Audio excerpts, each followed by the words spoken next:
Aquilo que não é expresso, né? Aquilo que a gente deixa como algo que precisa ser tamponado, ele vai para algum lugar, ele escoa para algum lugar. Então, eu acho que quando a gente escuta os outros, né? Ou talvez saia da nossa própria narrativa, essas mortes enquanto números, enquanto dados, é uma capa de proteção, né, que a gente está utilizando, um mecanismo de defesa que a gente está utilizando para não se deparar com uma morte que é socialmente escondida. Pelo conceito de morte que a gente ainda tem em determinadas estruturas sociais, que é essa morte que não pode ser falada, que é essa morte que não pode ser tocada, que a gente não entende a morte como um fenômeno que causa estranheza, que causa dor, e muitas vezes, quando a gente ocupa espaços onde a gente pode trazer uma educação para a morte, como espaços como esse, onde a gente pega a morte e entende assim, olha, a morte não é um conceito biológico. A morte, ela depende de perspectivas históricas, culturais. A morte, ela depende das crenças, né, de cada cultura, de cada povo. Então, esse olhar para a morte enquanto fenômeno biológico, né, enquanto a cessação da vida, das funções vitais, leva a gente a ter uma fala de que eu realmente não quero que isso aconteça, porque eu estou diante de uma condição aí que eu não dou conta. Quando a gente passa a entender a morte a partir de uma perspectiva que a gente fala mais sobre isso no cotidiano, onde a morte ela é apresentada sem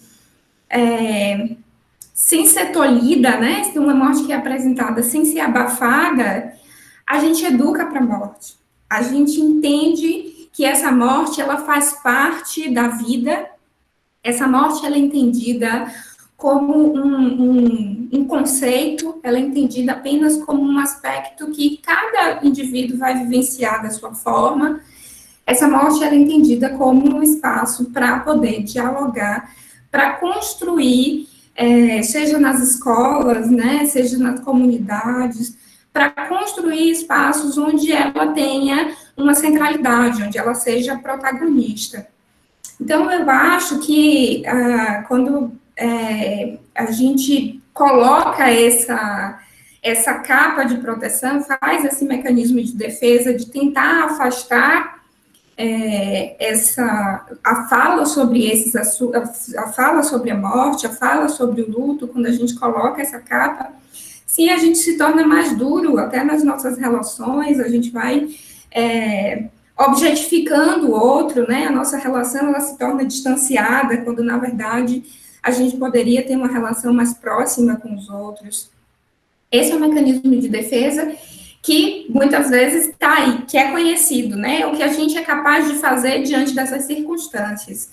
Mas, quando a gente se propõe a fazer uma educação para a morte, né, colocar ela como a protagonista da história, a gente vai entendendo quais são os conceitos sobre morte, quais são o que a morte nos ensina, o que é que ela efetivamente pode trazer para o estabelecimento de diálogos relacionais mais intensos, mais próximos.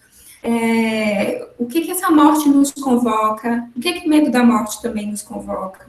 Então, todos esses aspectos precisam ser sempre, assim, eu penso muito pelo campo do diálogo, né? Eu acho que privilegiar o diálogo conduz a gente a abrir espaços de discussão onde, né, cada um pode apresentar as suas formas de enxergar o mundo. E isso faz com que a gente possa, então, entender, né, a perspectiva do outro, a nossa perspectiva e como a gente realiza essas trocas.